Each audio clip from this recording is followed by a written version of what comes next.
who are attending my seminar.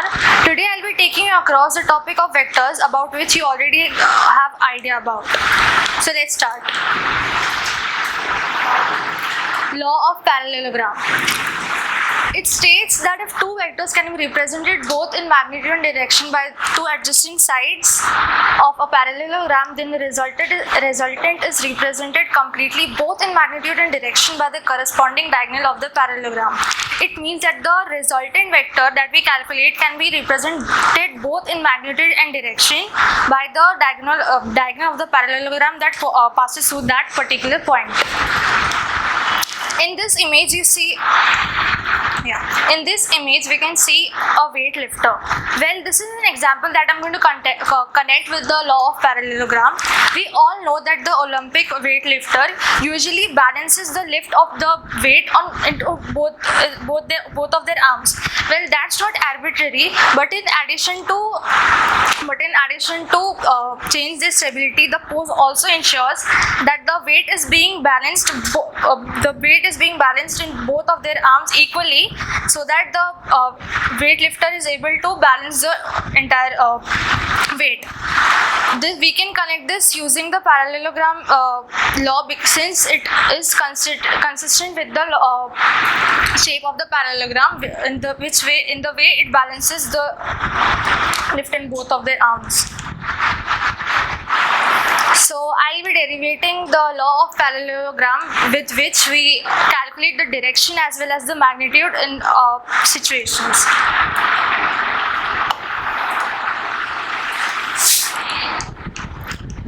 So first we're going to name the triangle as A, B and C.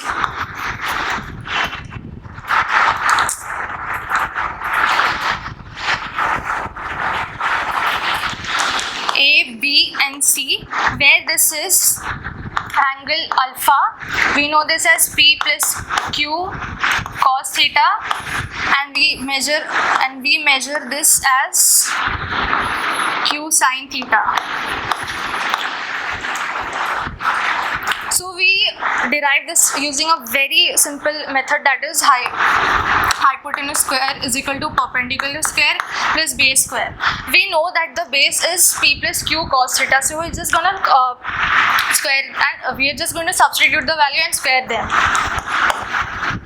So it's P plus Q cos theta whole square plus Q sin theta whole square.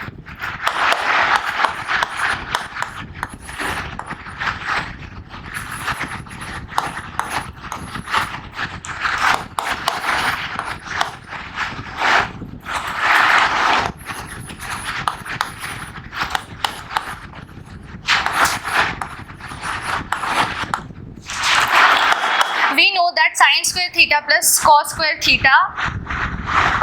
So what are we going to do is we're going to take Q as common, and then we're going to write it as sin square theta plus cos square theta plus 2p pq cos theta. We know that sin square theta plus cos square theta is 1, so we're just going to substitute that value and we're going to derive further.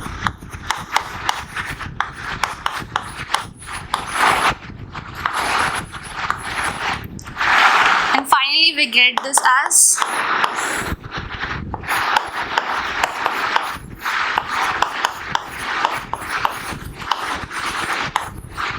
so this is the method in which we find the magnitude using the law of parallelogram.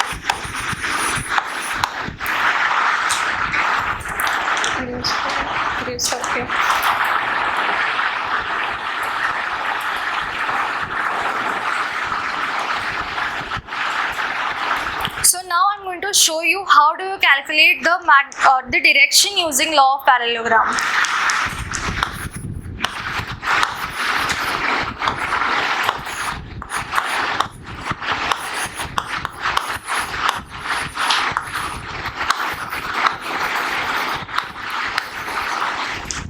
So we know that we are denoting tan alpha as direction over here. And we calculate tan using perpendicular by base. So we're just going to write q sine theta by p plus q cos theta, and the inverse circular function of this would be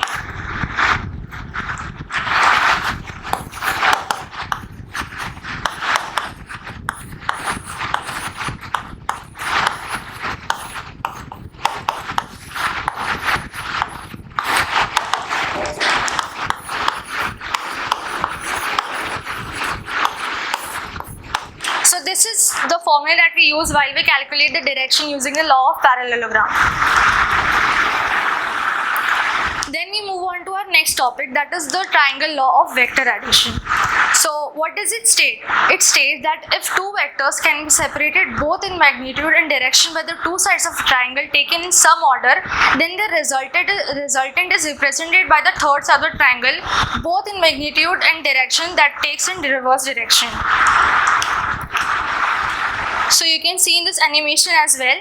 So we have two sides, that is F1 and F2, and then you have the final resultant side, that is, it means that it is representing both, this side is representing both magnitude and direction in this particular law.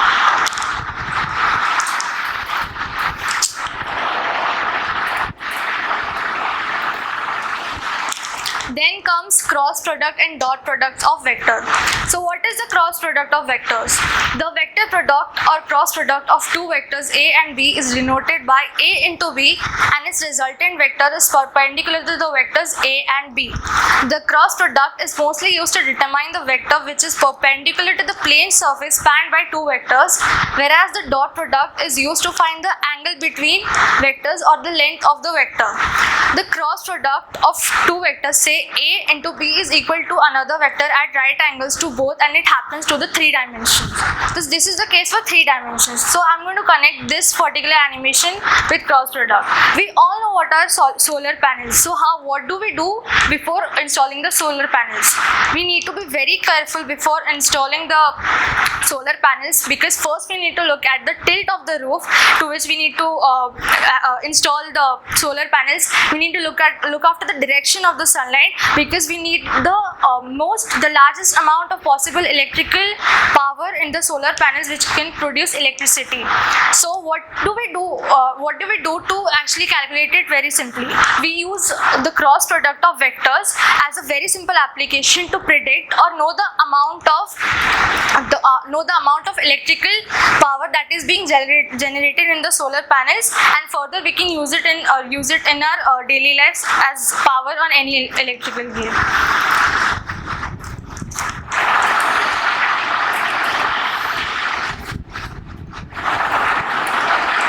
The next topic that we come to is the dot product and its applications.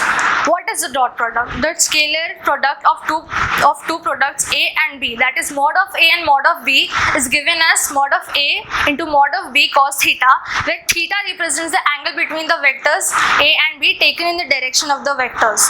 We can express the scalar product as A into B is equal to mod of A into mod of B cos theta. So I'll be explaining you this using a small diagram.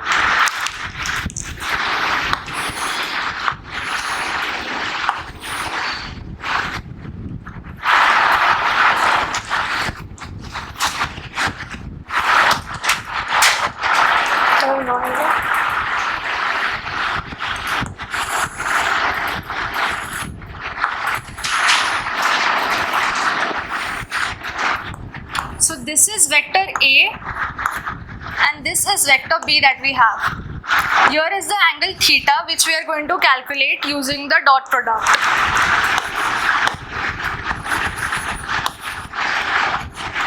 So what is actually the dot product? The dot product or the scalar product is the magnitude or the direction that we calculate between the cosine of the angles between two vectors. So we have the vectors vector A and vector B. So how are you going to calculate this? We know that vector A into vector B is equal to AB cos theta. So when we need to find the cosine of the angles between them, we're just going to shift this value into this one and then we're going to calculate further.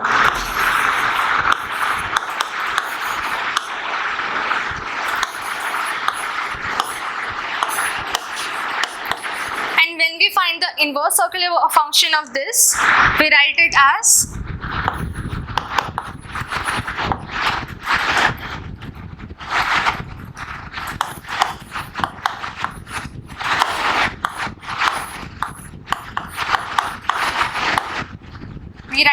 this. So you can see in this animation, it represents the computer graphics. Dot product is a very essential skills that is used when we work with computer graphics.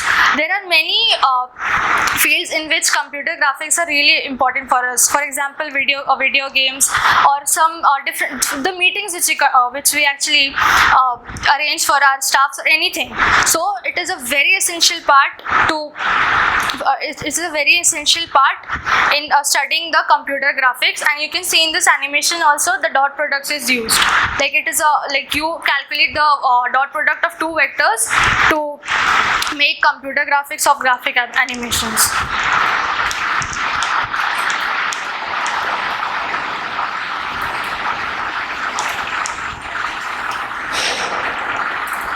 The next topic is the resolution of vectors. A vector can be resolved into many different vectors. In a similar way,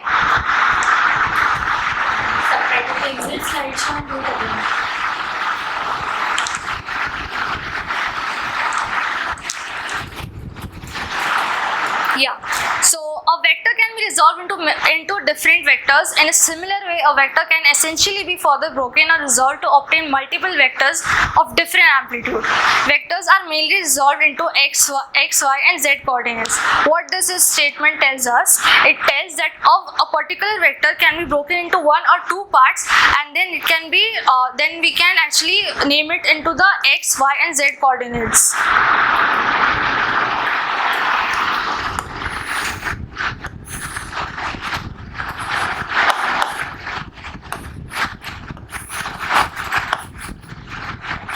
So if we have a particular vector in this x-axis, say,